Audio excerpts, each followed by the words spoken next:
The sound of a beginning reverberates in my ears. It came quietly.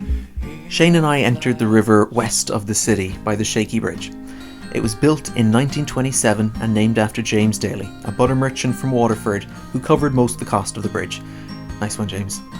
It's Cork's only suspension bridge and was recently completely refurbished. We saw some Corconians taking a dip in the river to cool off during the heatwave. Welcome to my new life. All this time you beating another guy. It was at the point where you can hear gushing water now that I realised we'd forgotten about a weir. Not to be perturbed, we soldiered on. Shane's RNLI life skills were available if needed.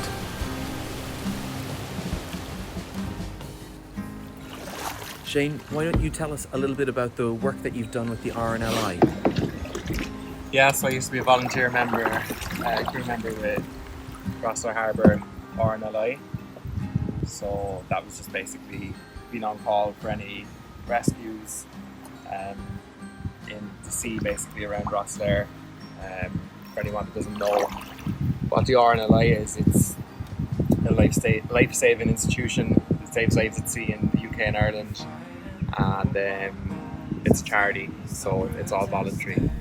The second bridge on our trip is Mardyke Bridge. Opened in 2005, it's a beautiful addition to the city which connects the Riverside Walkway and the Cork Otter Trail to the Mardyke, UCC and beyond.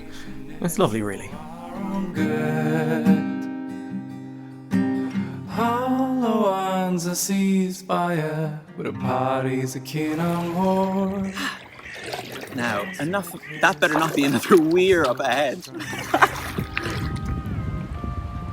The soul is desperate, but there's no other way. Adaptations the outward. Big shout out to our stunt doubles there, they made that look very graceful. As we approached the city centre on the north channel of the river, we were greeted by St. Vincent's Bridge, which was opened nearly 150 years ago in 1878, and a great example of the city's Victorian heritage. This is actually the second St. Vincent's Bridge. The first one, a timber bridge, was there for about 10 years before this. Directly in front of the south end of the bridge is the former home of George Boole. He's a mathematician who taught at Queen's University, now University College Cork.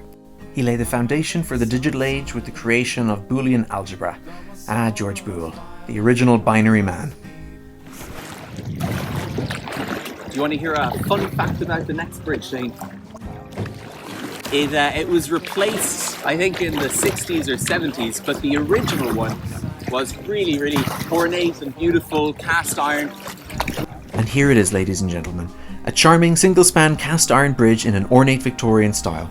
Built in 1860 to replace a stone bridge, it looked out over the river for 100 years, until 1960 when the version we have today was built. It's a real shame really that it was torn down, because what we have now is a much wider bridge but with much less personality and charm than that of its predecessor.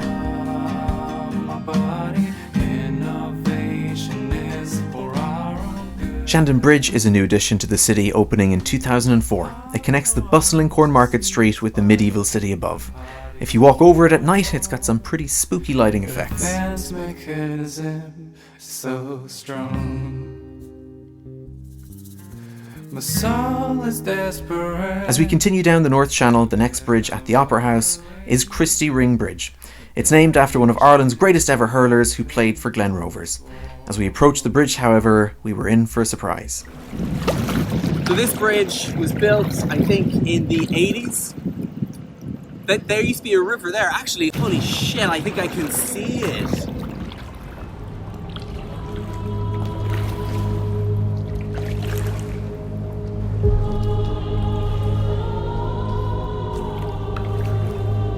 Let's go in.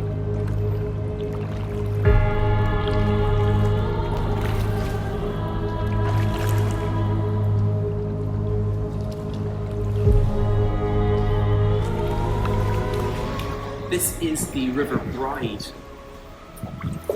and it flows from the Glen all the way through Blackpool and along Watercourse Road.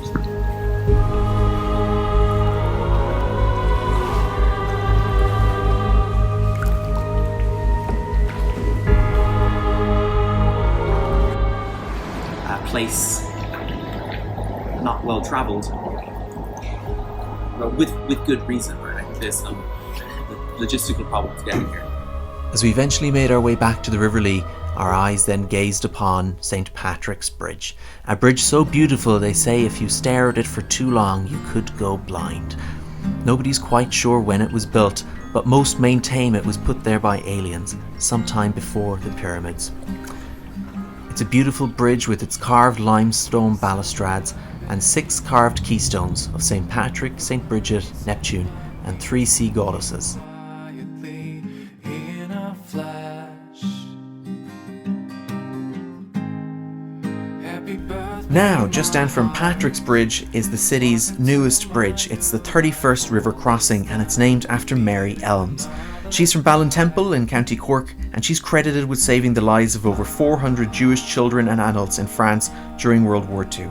She rescued them on their way to the internment camps and smuggled them back to safety.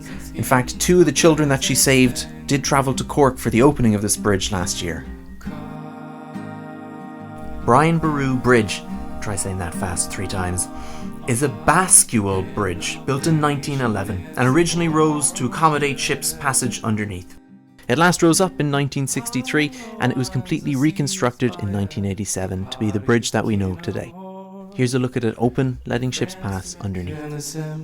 The last bridge is named after the most important namesake, Michael Collins Bridge. It was opened in 1984, named after the leading figure in the Irish struggle for independence. He was born in Clonakilty in the rebel county. Adaptation's the outcome of the sport.